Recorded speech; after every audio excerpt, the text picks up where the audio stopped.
Doctor ortho, अब दर्द भी घुटने टेकेगा।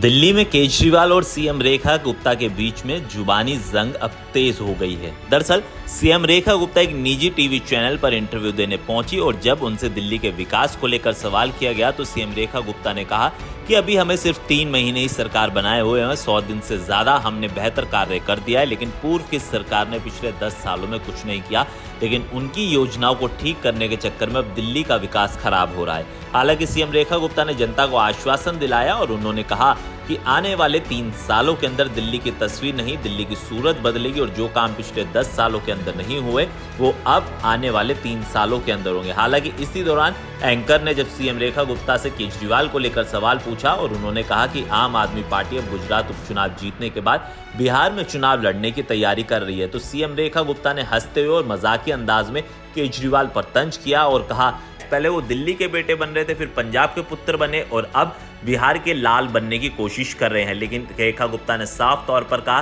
कि अरविंद केजरीवाल की झूठ की राजनीति को पहले दिल्ली की जनता ने ठुकराया, अब पंजाब की जनता ठुकराई और गुजरात में भी उनको कुछ हासिल नहीं होने वाला है। हालांकि आपको बताएं कि गुजरात उपचुनाव में जीत के बाद आम आदमी पार्टी के राष्ट्रीय संयोजक अरविंद केजरीवाल ने प्रेस कॉन्फ्रेंस करी थी और उसमें उन्होंने ऐलान कर दिया कि आगामी विधानसभा चुनाव जो कि बिहार में होने वाले हैं वहां पर आम आदमी पार्टी अकेले चुनाव लड़ेगी, ना कांग्रेस से गठबंधन करेगी, ना आरजेडी के साथ जाएगी, ना बीजेपी के किसी भी जो सहयोगी दल है उसके साथ उसका गठबंधन नहीं होने वाला है। अरविंद केजरीवाल फुल मेजोरिटी के साथ बिहार में विधानसभा चुनाव लड़ेंगे और उन्होंने दावा किया है कि बिहार में भी आम आदमी पार्टी कुछ सीटें निकालने जा रही है। लेकिन कह सकते हैं कि सीएम रेखा गुप्ता का ये तंज अरविंद केजरीवाल के ऊपर सीधा इसलिए भी था क्योंकि दिल्ली में अरविंद केजरीवाल ताल ठोक कर कहते थे कि उनको दिल्ली के अंदर कोई नहीं हरा सकता है, उनको हराने के लिए दूसरे नेताओं को जन्म दूसरा लेना पड़ेगा। लेकिन बीजेपी की सरकार ने और बीजेपी के नेताओं ने ये करके दिखाया है और 27 सालों बाद बीजेपी का वनवास नहीं खत्म हुआ है। और ये भी कह सकते हैं कि अरविंद केजरीवाल की उस राजनीति पर बड़ा क्वेश्चन मार्क बीजेपी ने लगा दिया है,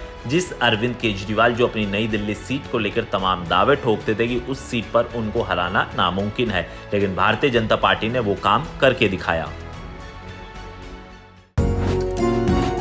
डॉक्टर ऑर्थो, अब दर्द भी घुटने टेकेगा।